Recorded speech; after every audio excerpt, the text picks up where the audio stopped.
December 8th, 1941, one day after the Japanese attack on Pearl Harbor, Japan invaded the Philippines, and by January, the capital of the Philippines, Manila, had been captured.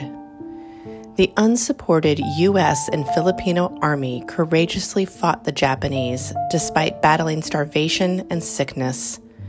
3 months later, the defeated American and Filipino soldiers were forced to retreat to the Bataan Peninsula on the island of Luzon.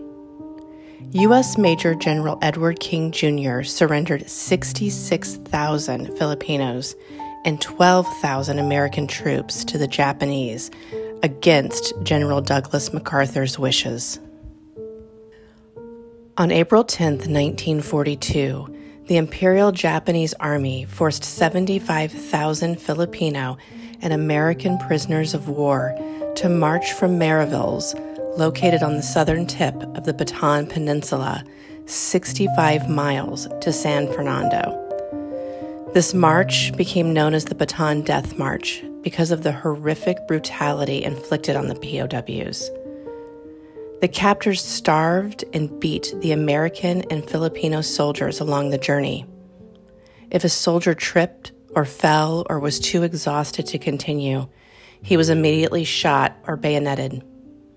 It is estimated that between 500 to 650 Americans and 5,000 to 18,000 Filipino died on the march to San Fernando. Once in San Fernando, the soldiers were then transported by train to the POW Camp O'Donnell, where due to starvation, disease, and abuse, an additional 16,000 Filipinos and around 1,000 Americans died. The number of deaths incurred on the American and Filipino soldiers was a result of several factors. Since the Japanese soldiers rarely surrendered, they held great disdain for anyone that did. The abusive military system meant that the soldiers were inflicted with brutal treatment. The soldiers arriving at the camp were in poor physical health because of a shortage of rations for several months. The men were sick with malaria, dysentery, and other diseases with very little medicine available to treat the inflicted soldiers. The Japanese were unprepared for the large amount of POWs that arrived, believing that there were only around 10,000 instead of the 70,000 that they captured. Camp O'Donnell had very primitive conditions, with bamboo huts, no plumbing, and very little water. The soldiers slept on the floor, and they had no blankets. They were fed rice and broth made of vegetables. Sometimes small bits of water buffalo were added to the soup. The food was lacking in the proper number of calories, protein, and vitamins to sustain the POW soldiers. Offers for assistance requests from the Philippine Red Cross and other organizations were refused by the Japanese. The exact number of deaths of American and Filipinos at the camp are unknown. When World War II came to an end, the International Military Tribunal found Japanese commander of the Philippines, General Masaharu Homma, and officers Major General Yoshitaka Kawain and Colonel Kutotaro Hirano guilty for war crimes related to their involvement in the Bataan Death March.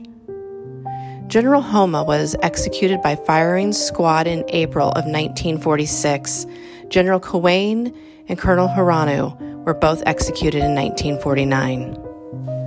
The effect that the Bataan Death March had on New Mexico was considerable, considering many of the soldiers in Bataan were from the 200th and 515th Coast Artillery of the New Mexico National Guard. The soldiers were processed in the old state capitol building in Santa Fe before they were deployed in 1941 to the Philippines. The two National Guard units were made up of 1,816 men. 829 either died in battle or as prisoners or shortly after liberation. 987 survived the brutal experience at Bataan. One of these survivors was Corporal Evangelista Ramirez Garcia of the New Mexico Army National Guard. Evangelista, also known as Evans, was born in Donna Ana, New Mexico on June 19, 1913. He grew up working with his family in the Mesilla Valley fields, and after the crops were picked, rode horses with his friends and stirred up mischief as the young boys do. He went to New Mexico State University and qualified for the boxing team, competing in the 125-pound weight class. He moved to Santa Fe to work, then volunteered with the New Mexico National Guard 200th Coast Artillery, signing up with Taos H Battery, where a lot of his friends lived. In Bataan, the 200th were, quote, the first to fire on the enemy at Clark Field when the Japanese invaded the Philippines. Evans survived the Bataan Death March, was a POW in the Philippines, and after surviving one of the, quote, hell ship journeys from the Philippines to the Japanese islands, was a POW in Japan, working as a slave laborer in a condemned abandoned coal mine. At the end of the war, he came home to Santa Fe, where he started his family.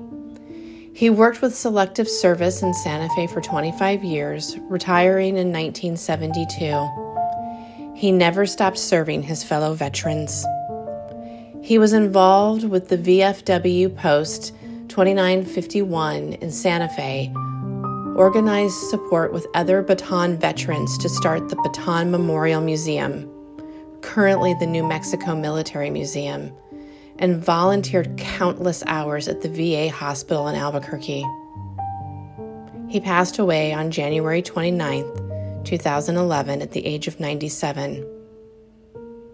He always said, "Do everything you can so people remember Bataan."